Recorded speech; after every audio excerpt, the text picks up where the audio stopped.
যে বিচার ব্যবস্থা এবার মনে করছে যে তিনি সন্দেহাতীত নন, অর্থাৎ খানিকটা এই সুযোগে হয়তো বা গা ঢাকা দেওয়া বা ওই মোটামুটিভাবে সম্পত্তিকে ম্যানেজ করা এই সব কারণ হয়ে থাকতে পারে, এগুলো শোনা যায়। কিন্তু আমার হচ্ছে মানে প্রশ্ন এখানে যে তদন্তকারী সংস্থারও কিন্তু অতি দ্রুত তদন্ত করে এই সমস্ত বিষয় একটা এন্ড দরকার। কারণ এই যে অভিষেক চ্যাপ্টার, এটা কিন্তু একটা রিমেইন আনক্লোজড একটা চ্যাপ্টার হয়ে ক্রমাগত চলে যাচ্ছে এবং দিনের পর দিন হয়তোবা এটা একটা সাবজেক্ট হচ্ছে। দীপঙ্কর দা চাইছেন না ইয়ার টাইম লস করতে, কিন্তু আমাদের বাই দ্য ওয়ে হচ্ছে। পাশাপাশি সুমিত রায়, তিনিও একেবারে পুরো অদৃশ্য। এই যে হনেলুলু দ্বীপ বললেন, হনেলুলু তো না, ভানাটুর, এই ভানাটুরে গিয়ে বিনয় মিশ্র ভ্যানিশ। তার মানে এই চ্যাপ্টারটা কি ভ্যানিশ হয়ে যাবে? মানে ওই আবার আজকে দাঁড়িয়ে সুজয় কৃষ্ণ ভদ্রের কথা মনে পড়ছে, সাহেব অবধি পৌঁছানো কারোর সম্ভব হবে না। গলার স্যাম্পেল দিলেন, সাহেবও দিলেন, উনিও দিলেন, কিন্তু তারপরে তার ম্যাচ করানোর কাজটা, মানে জিনিসগুলো এত জটিল হয়ে যাচ্ছে কেন? কি এমন হিমশৈল রয়েছে যেটাকে ভাঙতে পারা যাচ্ছে না? নাকি আন্টার্কটিকার ওই বরফের হিমবাহগুলো, যেগুলো ভাঙলে পৃথিবীর জলস্তর বেড়ে যাবে আর স্থলের প্রাণীরা বিপদে পড়বেন, জলের প্রাণীরা ডাঙায় উঠবে? এরকম ঘটনা নয় তো? এই যে আনক্লোজ চ্যাপ্টার, যেটা শেষই হচ্ছে না, শেষ হবে কবে? প্রশ্ন আমার নয়, প্রশ্ন আম জনতার, আর 5 জনের 10 জনের, তারা জিজ্ঞেস করছেন।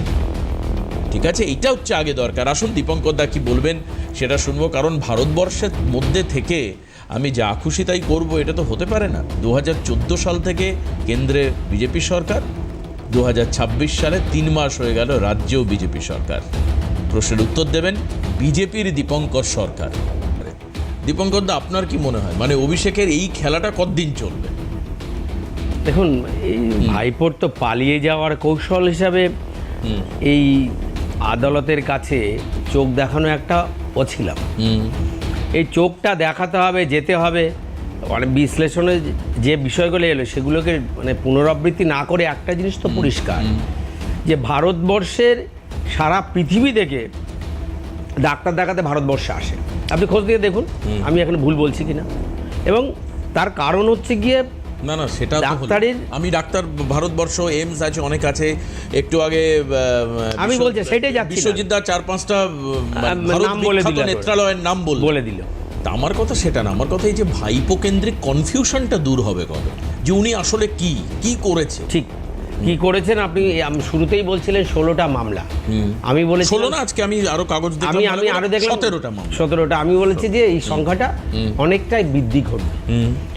এই ব্যক্তি যার কথা বলছেন, এরা তো একের পর এক মানে সুকীর্তি লোকের আসে আর এনার কুকীর্তি আসছেন, যে কুকীর্তিগুলো একেবারে বাংলার মানুষের কাছে আমরা বলতাম, তখন বলতো যে না বিজেপি শুধু রাজনীতির জন্য বলছে। আজও কিন্তু ব্যাপারগুলো অভিযোগ আকারেই রয়েছে, অভিযোগ। এবার কোর্ট সেগুলো, হ্যাঁ একদম, কোর্ট তার ব্যবস্থা, কোর্ট তার পদ্ধতির মাধ্যমে, বিচার বিভাগ তার পদ্ধতির মাধ্যমে তার বিচার কার্য সম্পাদন করছে।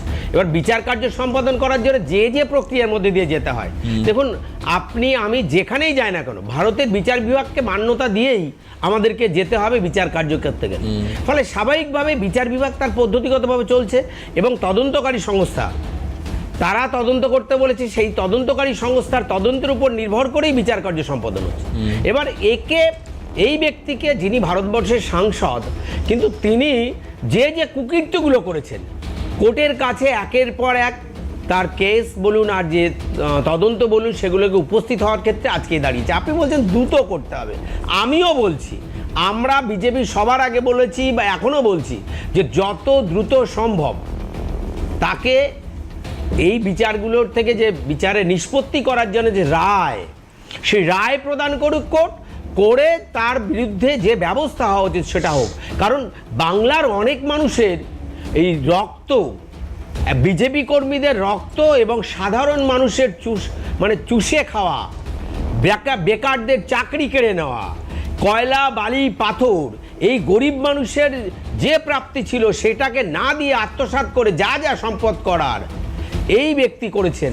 যে এই বাংলায় একটা ভারতবর্ষের মতন একটা যে প্লেনে শুধুমাত্র দিল্লি থেকে কলকাতা আসতে গিয়ে 33 কোটি টাকা তার খরচ হয়, তাহলে বুঝে দেখুন যে গরিবের পার্টি পিসিমণি নাকি তোলাবাজ মানে তুলে মানে কি কৌটো নিয়ে পার্টি সৃষ্টি করেছিলেন, তাহলে 33 কোটি টাকা শুধু দিল্লি থেকে কলকাতা আসার জন্য আপনি আমি বড় জোর বন্দে ভারতের টিকিট ব্যালেন্স করে দিল্লিতে যেতে পারি কিনা তাই ভাবছি। আর ওনার ক্ষেত্রে এই অবস্থা, তাহলে এই ব্যক্তির বাইরে কোথায় কি সম্পত্তি আছে? দুবাই যুগ থেকে শুরু করে আপনি বলছেন দুবাইয়ের যোগ আছে, সেই যোগ সূত্র ধরে ওখানে বিনয় মিশ্র কোথায় আছে, সেই বিনয় মিশ্রের সাথে যোগাযোগ করতে যাচ্ছেন কিনা, টাকা পয়সা যেগুলো রেখেছেন গচ্ছিত সেগুলো সঠিক আছে কিনা, কিছু ব্যাংক অ্যাকাউন্ট বন্ধ হয়েছে, কিছু আবার দলীয় ক্ষেত্রে আবার যারা এসেছেন তাদের সাথে তারাও সম্পত্তির ভাগ চাইছেন, আবার বাইরে যেগুলো গেছে সেগুলোর ভাগ যাতে না চেয়ে বসেন। এই অবস্থায় তিনি যাচ্ছিলেন তার সম্পত্তিকে টিকিয়ে ঠিকঠাক আছে কিনা রক্ষা করার জন্য আমরা মনে করি।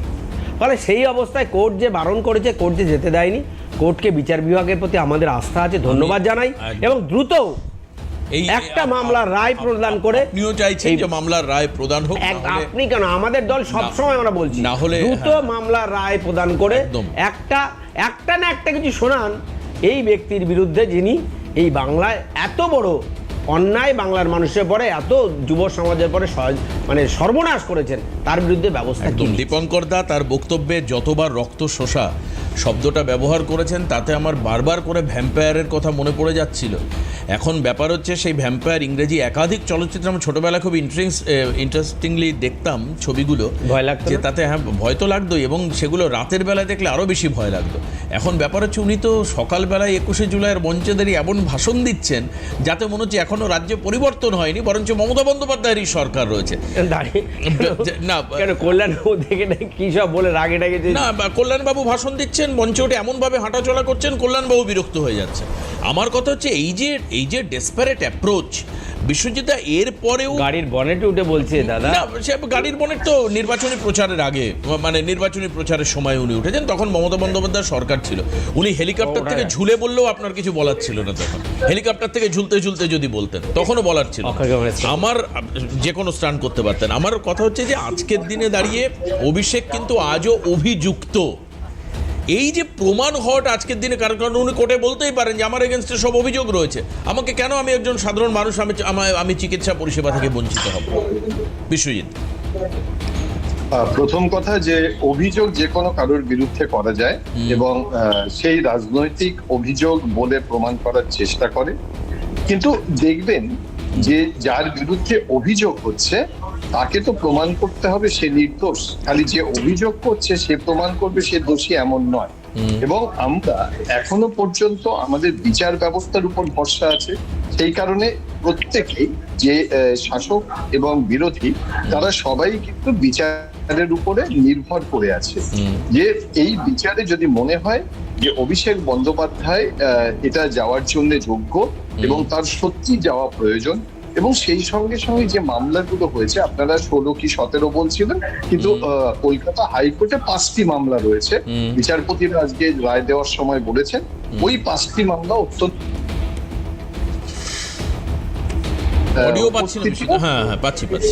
তার উপস্থিতিও একান্ত কাম্য। সেই দিক থেকে দেখতে গেলে দেখতে হবে যে একজন নাগরিক হিসাবে তার তো অধিকার থাকতেই পারে, সে তো দাবি করতেই পারে, এবং তার দাবিটা কতটা মানে আইনসঙ্গত সেটা দেখার জন্য হাইকোর্টে যাওয়া হয়েছে। এবং সত্যিকারে এটা তো সাধারণ মানুষের প্রশ্ন উঠবে যে তারা জানতে চাইবে যে এমন কি হয়েছে যে তাকে এখানে চিকিৎসা করানো যাচ্ছে না, বাইরে যেতে হচ্ছে। কোনো রাজনৈতিক যোগ বা বর্তমান শাসক দল যেটা মনে করছেন যে রাজনৈতিক অভিশোধ, সেই অভিজ্ঞতিতে তিনি এই রাজ্য বা এই দেশ ছাড়তে চাইছেন। আসলে ব্যাপারটা যখন রাজনীতির বাইরে গিয়ে আইনের কাছে চলে যায়, তখন আইন ব্যবস্থা দেখেন যে এটা সত্যি এটা কতটা জাস্টিফাই, যে এটা সত্যি যাওয়া উচিত কিনা।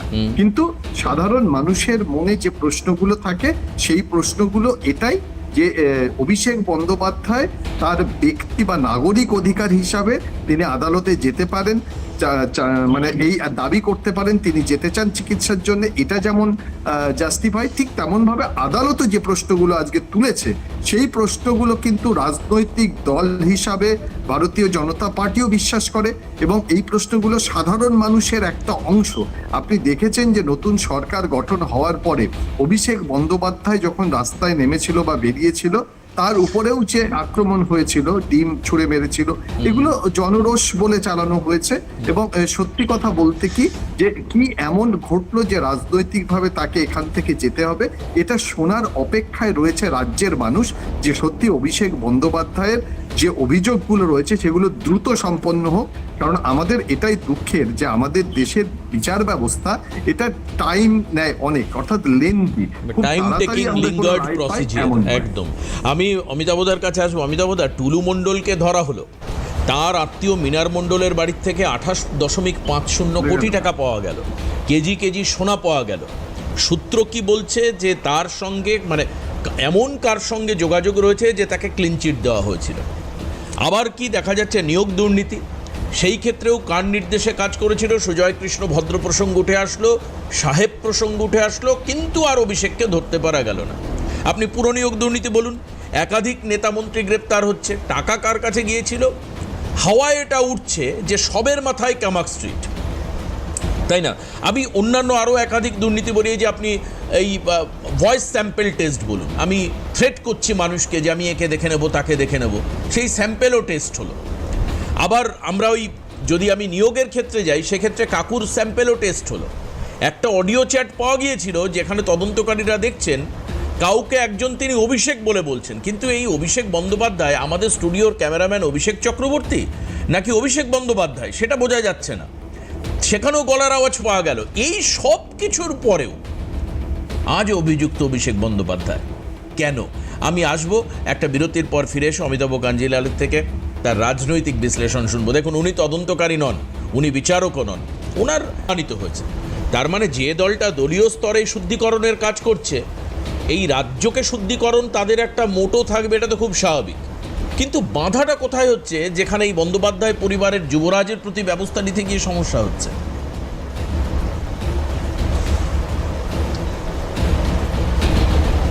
তা তো বটেই। সবচেয়ে মজার কথা, একটু আগে যে প্রসঙ্গটাতে আমরা কথা বলছিলাম, দেখো প্রায় 16টি মামলায় তিনি অভিযুক্ত। 16টি মামলা যদি একই দিনেও বা মানে শোনার চেষ্টা করেন কোনো বিচারক, বা আলাদা আলাদা কোর্টে রয়েছে, তাহলে ওই 16টি মামলাতে তার হাজিরা আবশ্যক। কিন্তু তাহলে তিনি বাইরে যাওয়ার পরিকল্পনা এইভাবে করছেন কেন এত বড় সময়ের জন্য? এটা একটা সন্দেহ তৈরি করে বই কি। পাশাপাশি এইমাত্র যে প্রসঙ্গটা তুললে, এটা খুব দরকারি ছিল এবং সকলের কাছে বার্তাটা যাওয়া দরকার ছিল। বিভিন্ন মঞ্চ থেকে বিজেপি রাজ্য সভাপতি সমীপ ভট্টাচার্য বলছিলেন যে কাউকে রেওয়াত করা হবে না, আপনি বিজেপি সদস্য হলেও হবে না, তৎকাল বিজেপি যারা হয়েছেন বা বিজেপির পতাকা নিয়ে যে ছদ্ম তৃণমূলেরা কাজ করছেন তাদের কাউকেই ছাড়া হবে না, আইনের পথে চলবে এবং কঠোরভাবেই এই সমস্ত অন্যায়কে দমন করার চেষ্টা করা হবে। আমরা বেশ কয়েকজন সমালোচক বলতে শুরু করেছিলেন এটা মুখের কথা, এটা কার্যত তেমন কিছু হওয়ার নয়, কিন্তু নিচুতলা থেকে সে কাজটা কিন্তু শুরু হয়েছে। তার কারণ সবচেয়ে আগে নিচুতলাতেই এই পচনটা ধরতে আরম্ভ করে, যখন সেটা আস্তে আস্তে আস্তে আস্তে ক্রমাগত উপরের দিকে উঠে আসতে থাকে। নিঃসন্দেহে তার পেছনে ওপরতলার প্রশ্রয় থাকে, না হলে নিচুতলায় এত তাড়াতাড়ি পচন পৌঁছয় না। কিন্তু এই যে গোড়াতেই এই দুর্নীতির প্রবণতাকে, এই ক্ষমতার অপব্যবহারের প্রবণতাকে নির্মূল করবার বা নিয়ন্ত্রণ করবার যে চেষ্টা বা সদিচ্ছা আমরা দেখতে পাচ্ছি, সেটা নিঃসন্দেহে আমাদের মধ্যে আশা জাগাচ্ছে যে পশ্চিমবঙ্গে আইনের অনুশাসন আবার ফিরে আসবে।